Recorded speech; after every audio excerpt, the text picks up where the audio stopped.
وەک فڵانە ڕیژدار بچم بۆ حەج، وەک فڵانە مامۆستا، وەک فڵانە حزب، وەک فڵانە سۆفی، وەک فڵانە سەلەفی، وەک فڵانە ئەوە خۆی دۆڕاوە. دۆڕایەکەی هەندێک خەڵکی تریش ئەکاتە بەڵگە بۆ ئەوەی خۆی بەرەو دۆڕا. نابرای بەڕێزم، دین و ئیمانی خۆت بە کەس مەدە، بۆی لە ڕۆژی قیامەتە لەوانە نەبین بڵێن یا لەیتەنی كنت ترابا، خۆزگا ببوو مایە خۆڵ، یا لەیتەنی اتەخەذت مع الرسول سەبیلا، خۆزگە شوێنی ئیسلام بکەوتمایە. زۆر دڵخۆشم بۆی چەند ڕۆژە پێویستە گەنجێکم بینی وتی چەند ساڵە لێرە مامۆستا، جاری وا هەیە یعنی گەنجم وام لێ دێ یعنی تووشی خراپە بم، ئەچم ئاوی سەردی بانوێکە ئەکەمەوەی کەمە بان خۆماڵم، یا ئەڵڵا خۆت بم پارێز.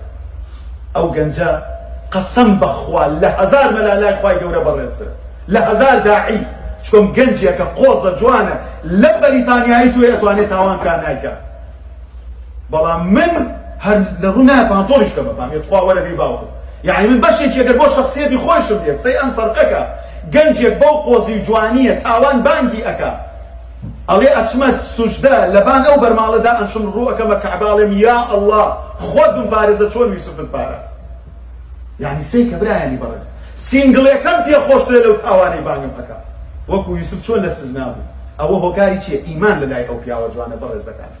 ئیمان لا جوان بێ هەموو تاوانێکت لا قێزەو نەبێ، کە ئیمان لە ناف تا زەعیف بوو هەموو تاوانێکت لا جوانە.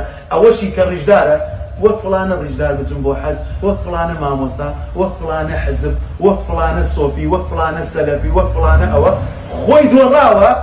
دۆڕایەکەی هەندێک خەڵکی تریش ئەکاتە بەڵگە بۆ ئەوەی خۆی بەرەو دۆڕا.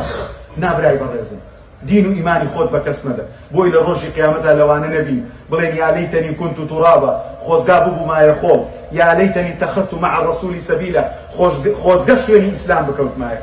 من هەر ئەوەنە ئەڵێم یا ڕەبی خوایە ئەم قسانی کە ئەیکەم لەم مزگەوتە بۆ ئەم هەموو کوردە ئاوارە و مسڵمانی ئەم شارە، یا ئەڵڵا نەمکەیتە فردێک و ئەمانە بەسەر منا بچن بۆ بەهەشت و خۆم کەومە دۆزەخەوە.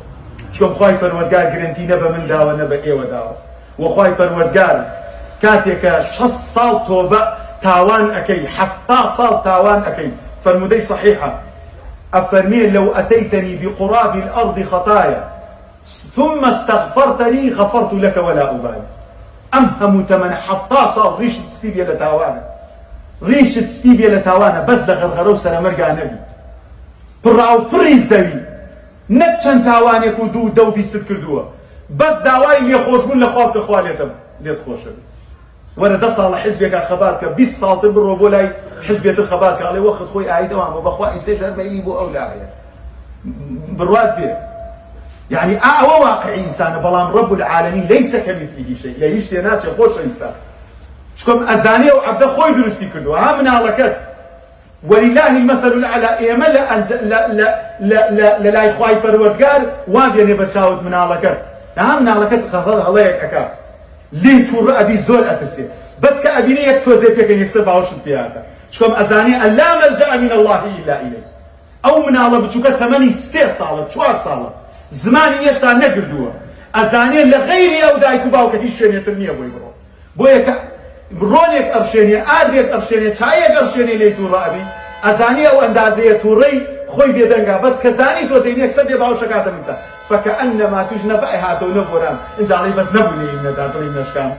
خوای پەروەردگار وەلیلله المەثل الأعلى بۆ عەبدەکانی ئاوایە برایە. خوای گەورە دەرگەی بۆ هەمومان کردێتەوە، چەند تاوان بکەین، چەند هەڵە بکەین فەزحمان ناکە. يا ربي خوايا عاقبة خير معنا.